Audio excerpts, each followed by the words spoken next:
Passio Christi confortame. Prefiero la muerte, yo soy sacerdote. Prefiero el destierro, no soy tan vil. Mejor el martirio que ser Iscariote. Mejor la guarida del tigre y coyote. Mejor ermitaño que infame y servil.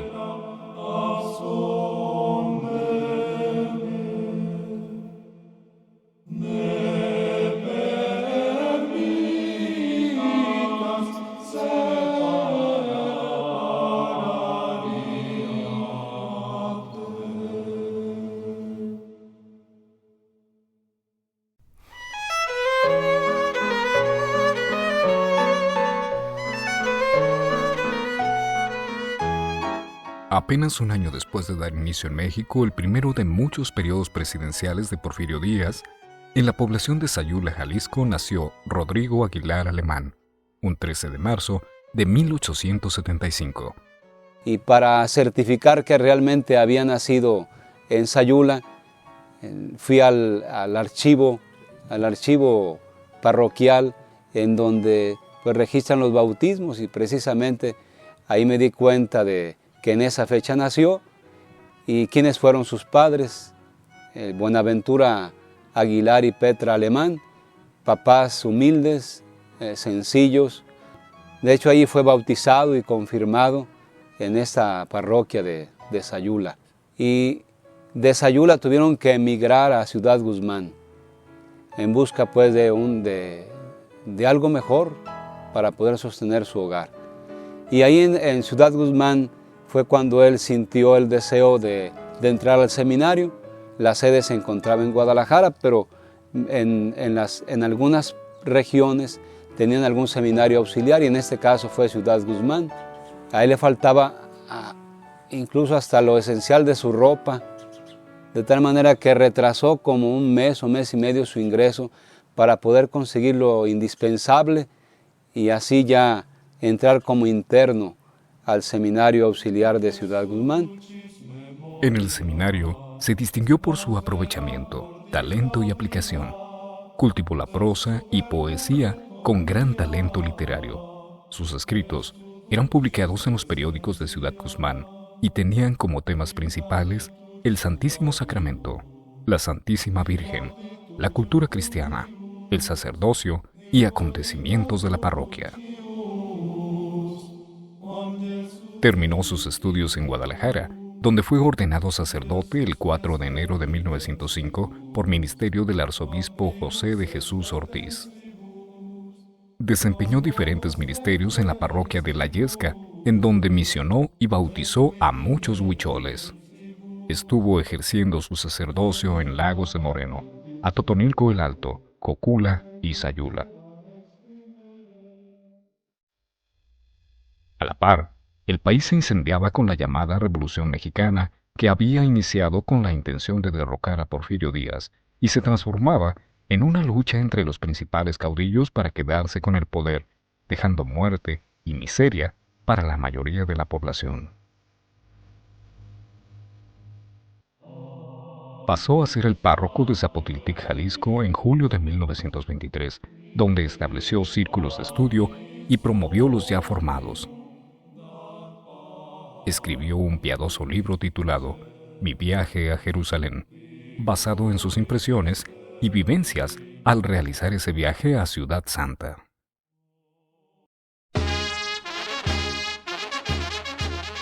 La revolución, levantada contra el régimen del presidente general Porfirio Díaz, principalmente en su etapa llamada constitucionalista, con el general don Venustiano Carranza como jefe, había mostrado un odio crecido a la Iglesia Católica.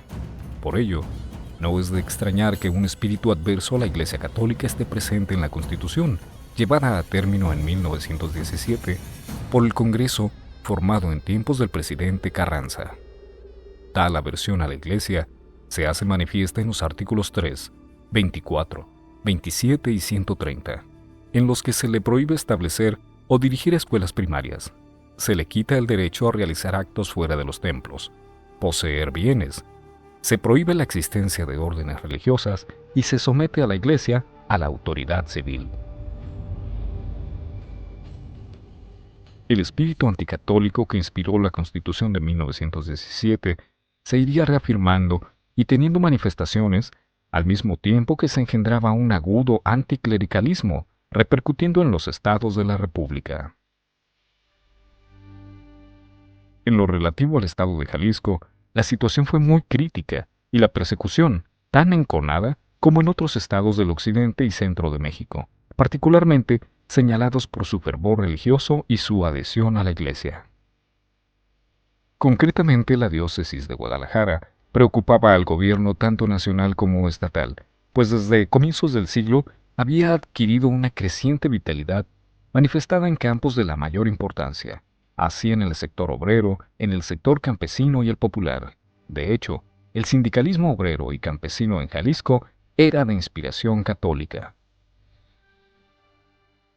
En el campo democrático, el Partido Católico, de existencia efímera, había triunfado arrolladoramente en el Estado. Por otra parte, las persecuciones religiosas desatadas a resultas de la Revolución Mexicana habían despertado el fervor religioso, no solo en el aspecto emotivo, sino suscitando líderes, tanto seglares como eclesiásticos, dispuestos a la salvaguarda de la fe por medio de una poderosa organización seglar.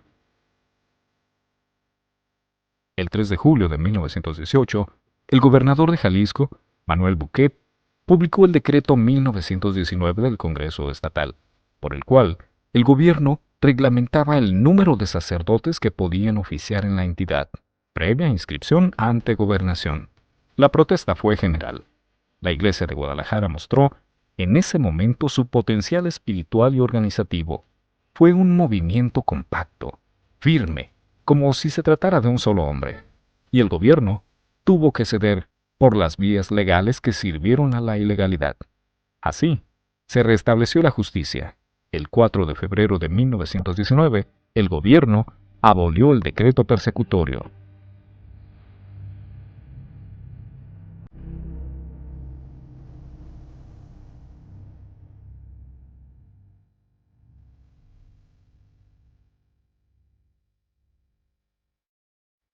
El 1 de diciembre de 1924 tomaba el mando de la República el presidente Plutarco Elías Calles, masón connotado que odiaba a la Iglesia hasta el fanatismo. Este fue uno de sus mayores errores, según el juicio de Enrique Krauss en su libro sobre este personaje. El presidente Calles, bajo la influencia de masones y protestantes, comenzó una ola de ataques a la Iglesia, que fueron desde la creación de una Iglesia cismática hasta la medida extrema de reglamentar el artículo 130 constitucional. El 14 de junio siguiente se publicaban también modificaciones al Código Penal. Con ambas modificaciones se perseguía abiertamente a la Iglesia. Los sacerdotes tenían que registrarse como profesionales y el gobierno determinaría quiénes y cuántos ejercerían el ministerio sacerdotal. A la Iglesia no se le reconocía personalidad alguna y se le sometía al arbitrio de las autoridades. Bajo estas circunstancias, el padre Rodrigo fue nombrado párroco interino de Unión de Tula el 20 de marzo de 1925. Celebraba la misa con fervor y devoción. Su gran amor a la Eucaristía le hacía visitar varias veces el Santísimo durante el día. Su meditación también la hacía frente al sagrario y en plena persecución continuaba haciendo fielmente una hora de adoración al Santísimo, de 10 a 11 de la noche. Rezaba su breviario diariamente con recogimiento, así como el rosario para honrar a la Santísima Virgen. Y le oíamos sus sermones que decía. Tengo muy presente que nos platicaba mucho de una ida que dio a Roma. Le gustaba platicar con la gente. Salía a la puerta ahí del curato y lo pasaban y hablaban, platicaba algo yo ya con la gente mayor así, los vecinos, dormido. Bueno, era de una estatura regular, más bien grueso que delgado. Y la pura risa. Y más se tocaba bandolina. Sí. No crea que fue mucho tiempo lo que él vivió aquí en este pueblo. Él se ponía volteando para allá, porque la puesta del sol así, y él se agarraba a escribir, y ahí se ponía el canutero, estaba pensando y ya, luego estaba escribiendo poesía. Y sabemos que ahí en Unión de Tula, pues desempeñó un trabajo enorme en bien de las gentes, tanto en el campo cultural, porque había un colegio, y él se preocupó mucho del colegio. Cuando las tropas, por mandato del presidente y del gobernador, quisieron cerrar el colegio, él buscó la forma de que se continuara la educación en otro lugar, aunque sea escondidas, pero él veló mucho por la cultura y también el amor al Santísimo Sacramento y el amor a la Santísima Virgen María, tanto de Guadalupe como de Nuestra Señora del Rosario. Se ve que fue muy querido en esta parroquia y fue un hombre defensor de la fe. Era el año de 1927, una noche invernal del 20 de enero, cuando el señor cura Aguilar huyó de Unión de Tula disfrazado de charro, porque días atrás ya habían ido a aprenderlo. Su delito, ser sacerdote. Don Alto Arechiga era el comandante de Unión de Tula, de aquí. Sí. Y antes, cuando el señor cura Aguilar estuvo en paz, lo casó aquí en Unión de Tula. Allí se conocieron, ¿verdad? Bien. Viene la remasca y se va el señor cura y el comandante se quedó aquí, porque era de los agraristas de aquí. Él siguió aquí, el comandante. Pues él salió de ahí por los dos motivos, por la persecución y también por el que ya la traía con él, ¿verdad? Porque no lo había querido, Donato, sí, porque no lo había querido casar, siendo que él era ya casado, ¿verdad? Entonces ya lo habían demandado. Tenía coraje con él porque se quería que lo casara de vuelta con otra muchacha aquí. Entonces tenía mucho coraje con el señor. ¿No lo quiso casar? No. Parece que la muchacha, sus padres la mandaron a Utlán, y lo cual causó el enojo muy grande de parte del jefe de gobierno, y esto sería como el inicio de la pasión de Rodrigo Aguilar Alemán como señor cura, porque ya en enero del año 1927, él tuvo que huir, salió huyendo de la parroquia, buscando un refugio. De hecho, se refugia en una cabaña entre Unión de Tula y Ejutla. Lo denuncia el dueño de ese lugar y tiene que ir hasta la población de Ejutla, donde se refugia en el colegio de San Ignacio, en donde están las religiosas, las madres adoratrices, y anexo al convento está el colegio, en aquel tiempo colegio de San Ignacio. Y de hecho ahí pasó los últimos meses de su vida. Sí, durante 9 meses, exactamente un periodo de gestación, ¿verdad? Sí, porque siempre decimos que él estuvo aquí, aquí se gestó su vocación al cielo, ¿verdad? Su vida para el cielo, su martirio, porque llegó el 20 de enero y lo sacrificaron en la madrugada del 28 de octubre del 1927. ¿verdad? Entre ese refugio y las montañas, porque también tendría que huir a las montañas, y en las montañas auxiliaba a la gente, y administraba los sacramentos, en fin, era como, era huir, pero con el fin de proteger a su rebaño, a sus fieles. Y esto lo hago notar porque hubo la oportunidad de que él pudiera haberse refugiado en Guadalajara. El señor arzobispo les mandó a los sacerdotes que quien gustara podría pasar a la sede, pues para proteger sus vidas, pero quien quisiera mantenerse con su comunidad, con su gente, lo podía hacer. Y él, Rodrigo Aguilar Alemán, hizo la opción y dijo, yo me quedo con mi gente. Mi papá anduvo con él huyendo, por allá arriba de Jutla, decían. Y era cuando el hermano mío más grande les asaba mazorcas para que almorzaran o comieran algo. Entonces en esas montañas era su refugio. Él regresaba, en el convento también celebraba la Eucaristía. ¿Y por qué estaba el señor cura aquí en Ejutla? Pues vino a esconderse, estaba escondido en el colegio con las madres. Por eso nosotros lo vimos, lo conocimos hasta que nos dio esos rosarios y esas pláticas en la tarde, narrando sus viajes a Tierra Santa. Él celebraba misa ahí en el ángulo de aquí de la esquina y rezaba el rosario a los fieles. Podían venir los fieles, como aquí no es clausura, aquí sí entraban los fieles. Ya sabían que en el templo no había, entonces asistían aquí a su rosario, a la Eucaristía que él celebraba aquí, y que les gustaba mucho que él celebraba a las madres también, porque que era muy, como que ameno, pero muy profundo, que la celebraba muy bonito, la Eucaristía. Sí. Mientras en el mundo se lograban hazañas como el primer vuelo transatlántico realizado por Charles Lindbergh al volar de Nueva York hasta Francia, también se estrenaba la película Metrópolis del alemán Fritz Lang. Se implanta el récord mundial de velocidad a 328 km por hora. Se realiza la primera llamada telefónica intercontinental y El Gordo y el Flaco ganan popularidad. Y la primera película con sonido, El cantante de jazz, se recibía con asombro.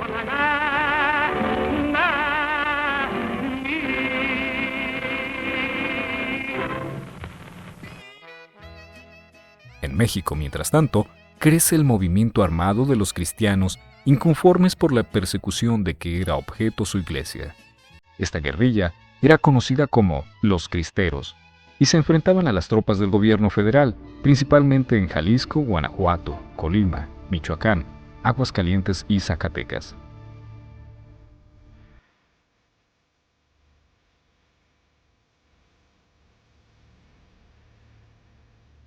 El principio de la cristiada de aquí, que conozco yo, fue la cerrada del templo.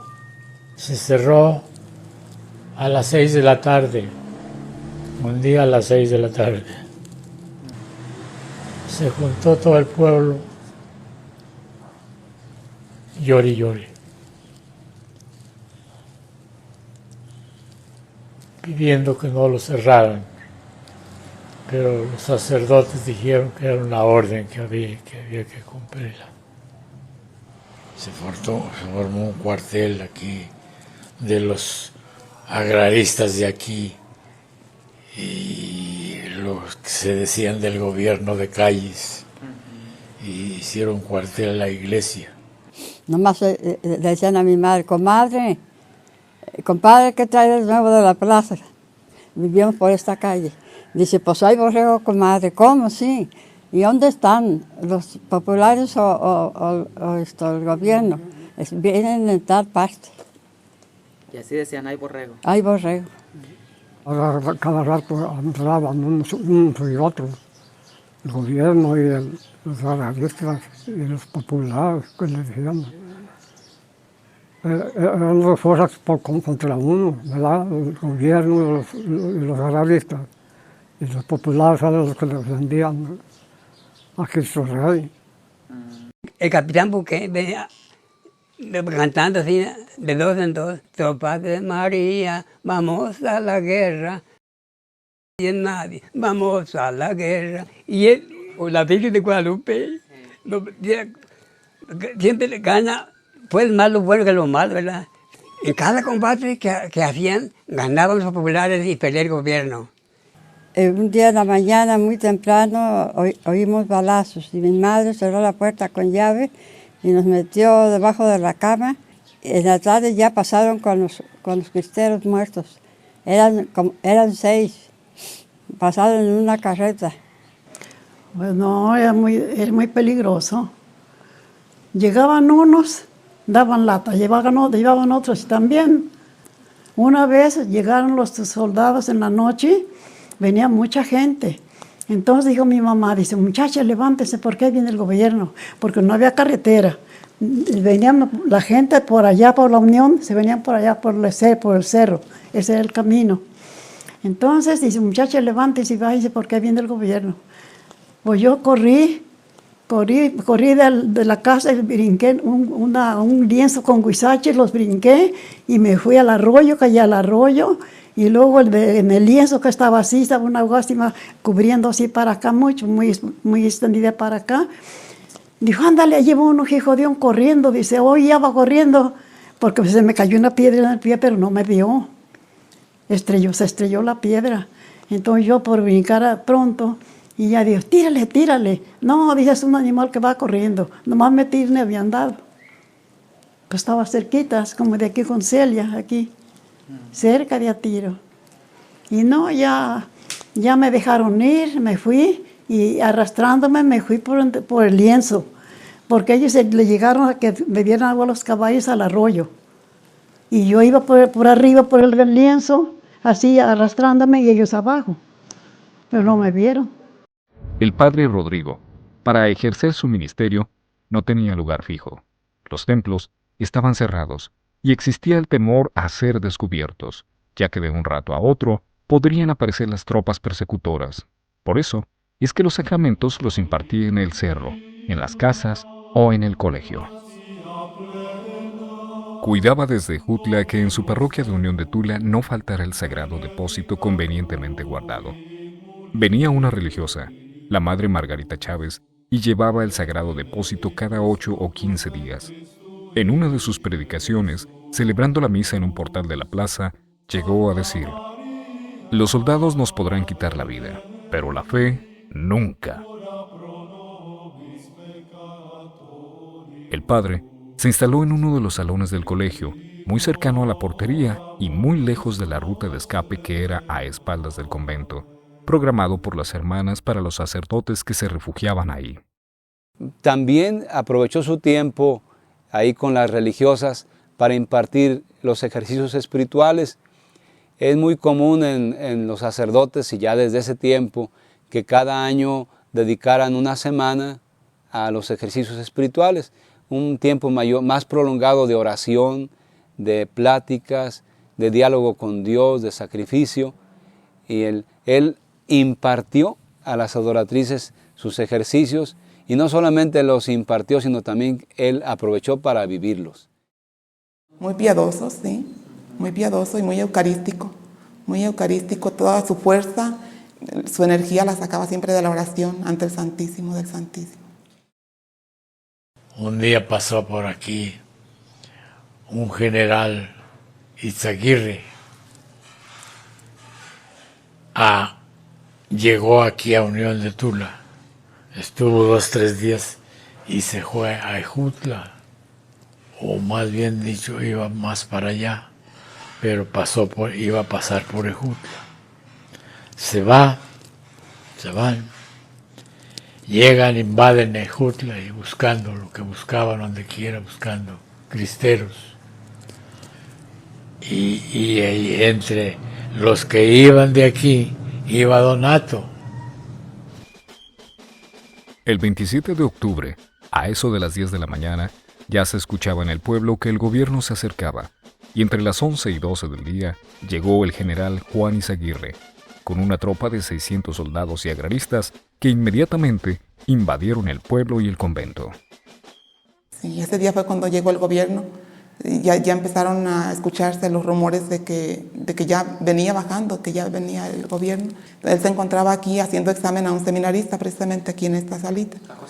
Sí, creo que era José Garibay, sí, que después fue sacerdote.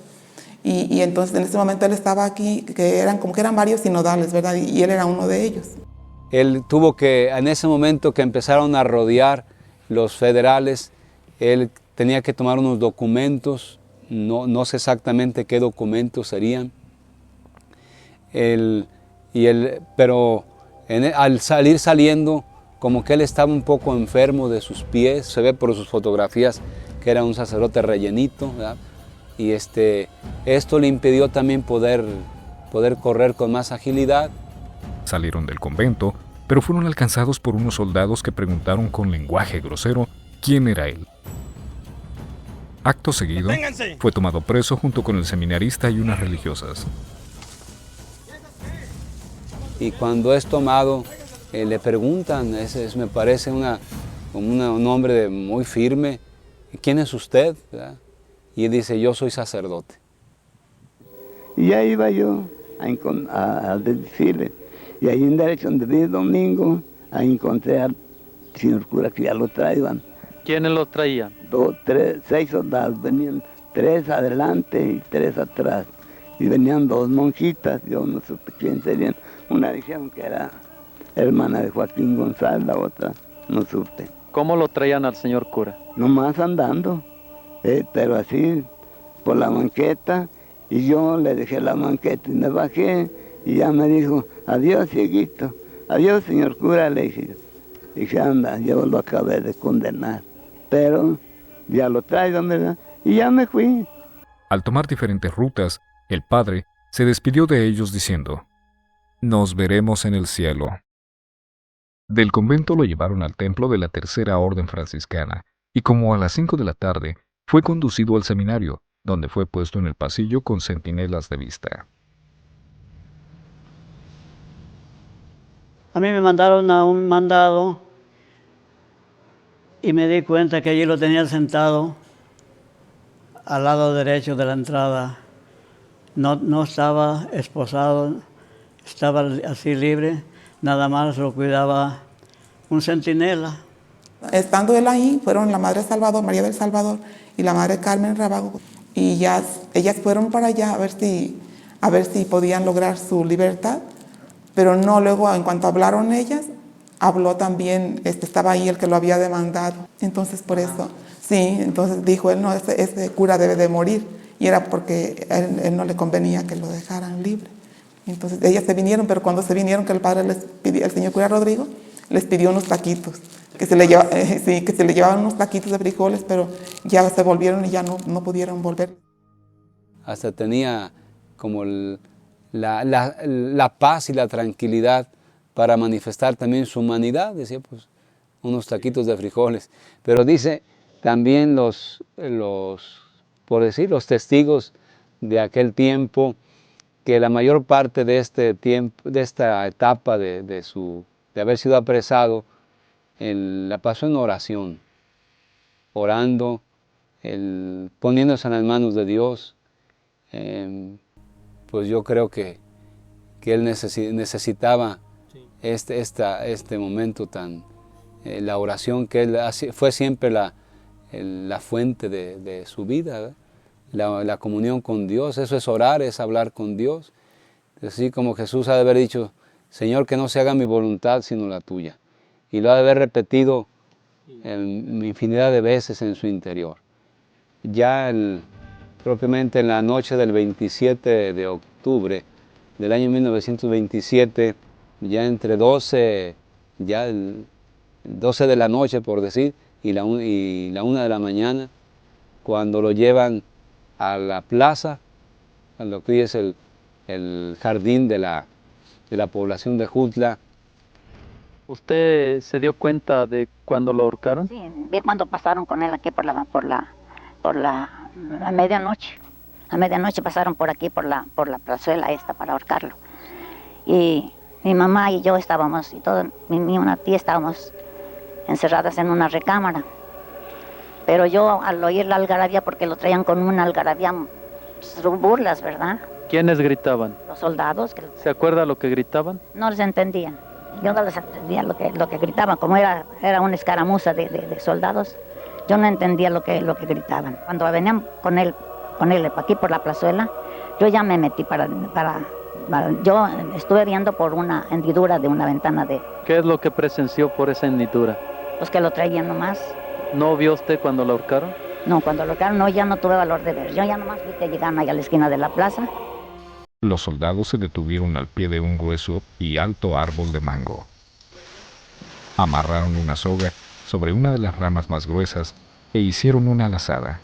El padre Rodrigo tomó en su mano la soga con que lo iban a colgar, la bendijo y perdonó a todos, y regaló un rosario a uno de los que lo iban a ejecutar. Los soldados le pusieron la soga al cuello, y uno de ellos, para poner a prueba su fortaleza, le dijo altaneramente, ¿quién vive? Le habían dicho que no lo colgarían si gritaba, ¡viva el supremo gobierno! ¡Viva Cristo Rey y Santa María de Guadalupe! contestó con voz firme.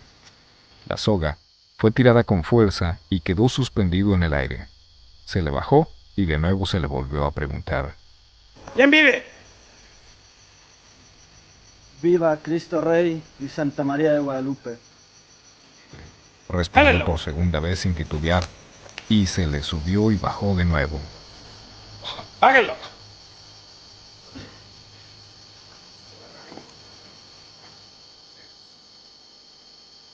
¿Quién vive? ¿Quién vive? Viva Cristo Rey y Santa María de Guadalupe. ¿Ya? Dice que esto, con este grito expiró y de alguna manera alegórica pues nos hace recordar el bautismo, que eran sumergidos en el nombre del Padre, del Hijo y del Espíritu Santo y nacer a una vida nueva. Pues también para Rodrigo fue como su bautismo de sangre, ¿ya? El martirio en donde él nació a una vida nueva, en la vida que nunca, pues que nunca terminará.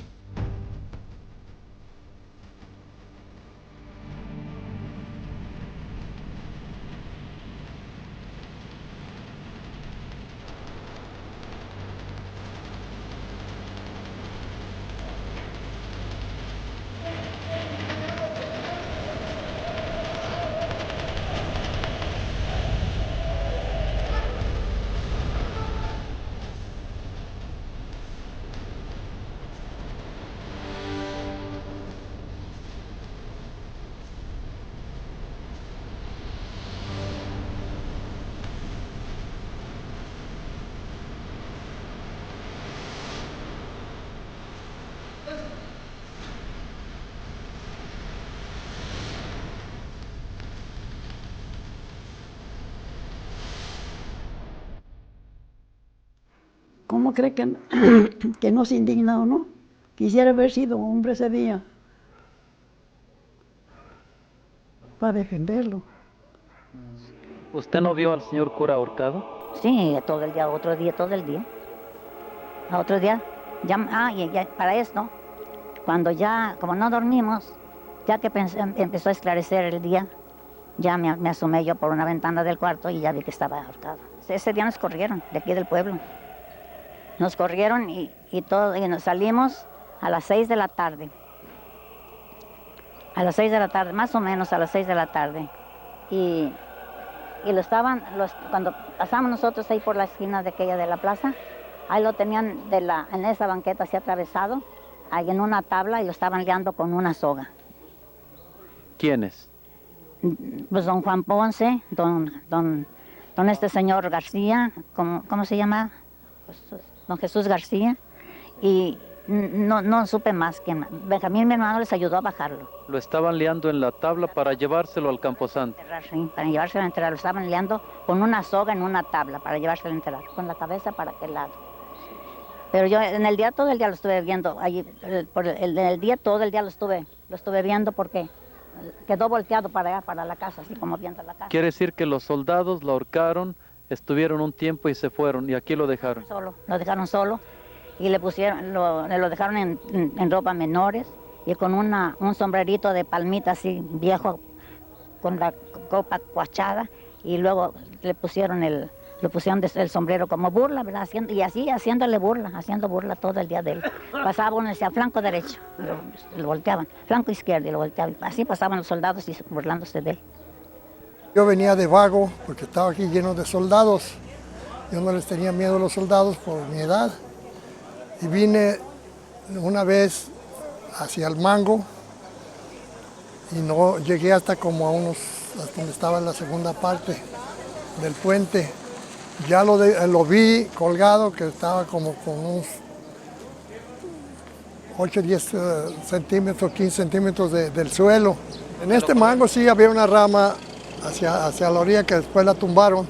¿Esta? Sí, porque ya estorbaba para el tráfico. ¿Era esta rama? Pues sí, esta fue la rama, una rama que estaba aquí como a unos 8 o 10 metros de alto, 6 o no sé cuántos metros tendría. Ajá. Pero estorbaba y por eso la cortaron. Ajá. Y el mango, por eso está... Entonces San Rodrigo estaba como aquí, así. No, él estaba por aquí así más o menos. Por aquí así. Yo lo alcancé a ver como del poste. ¿De aquí, de este poste? Del poste de allá, el poste verde, el poste de aquel. Y no quiero pasar desapercibida la manifestación. Algunos dicen que no, otros, muchos que sí. La manifestación de la naturaleza, que los que estaban en el cerro vieron como un resplandor en el firmamento, precisamente en el momento del sacrificio martirial del sacerdote Rodrigo Aguilar. ¿Usted? Yo sí lo vi, un relámpago, se iluminó la pieza en que estábamos nosotros escondidos. ¿Alguien que estaba en los cerros parece que algo contempló? También se dieron cuenta, en los ranchos, hasta en los ranchos llegó la luz. Sí. Como era en octubre, nosotros no pensamos que era cosa divina, porque pues nosotros creíamos que era cosa del agua, ¿verdad? El relámpago del agua, pero sí se nos iluminó la pieza. El párroco de Unión de Tula, Rodrigo Aguilar Alemán, dio testimonio de su fe en Jesucristo en la iglesia, en María Santísima. Murió para este mundo, pero vive para Dios. Porque Dios no es Dios de muertos, sino de vivos, pues para Él todos viven. Fue beatificado por el Papa Juan Pablo II el 22 de noviembre de 1992, fiesta de Cristo Rey, en el año del 5º centenario de la evangelización de América. 8 años después, fue canonizado el 21 de mayo en la Plaza de San Pedro en Roma, junto a 24 mártires mexicanos, cuyo común denominador es haber dado la vida por defender su fe. San Rodrigo Aguilar no fue el primer mártir de la historia de la Iglesia, ni fue el último. Desde nuestro Señor hasta nuestro progresista siglo XXI, siguen y seguirán habiendo mártires, mientras el hombre no conozca y ame al Dios por quien se vive, alcanzando así su dignidad y llegue a contemplar en el rostro del hombre a un hermano. Por supuesto que es una fuente de conocimientos y una fuente de enseñanza la que nosotros tenemos en la vida de San Rodrigo. Él, juntamente con sus compañeros para la diócesis de Autlán y juntamente con todas las demás personas que supieron dar su vida y que ahora con él forman esta gran corona de mártires, sin duda alguna son un tesoro para nuestro pueblo. Y a mí me da mucho gusto que mucha gente esté recibiendo favores a través de la búsqueda de la intercesión de San Rodrigo Aguilar Alemán.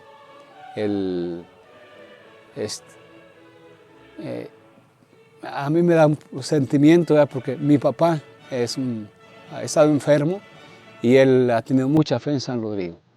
Y después de Dios ha sido San Rodrigo el que le ha ayudado a llevar adelante su enfermedad. Fortalezcamos nuestra fe católica con el ejemplo de estos 25 héroes de la fe, sacerdotes, laicos que han sido canonizados para mayor gloria de Dios y fortaleza de los que aún peregrinamos en este mundo. San Rodrigo Aguilar, ruega por nosotros.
o Cristo.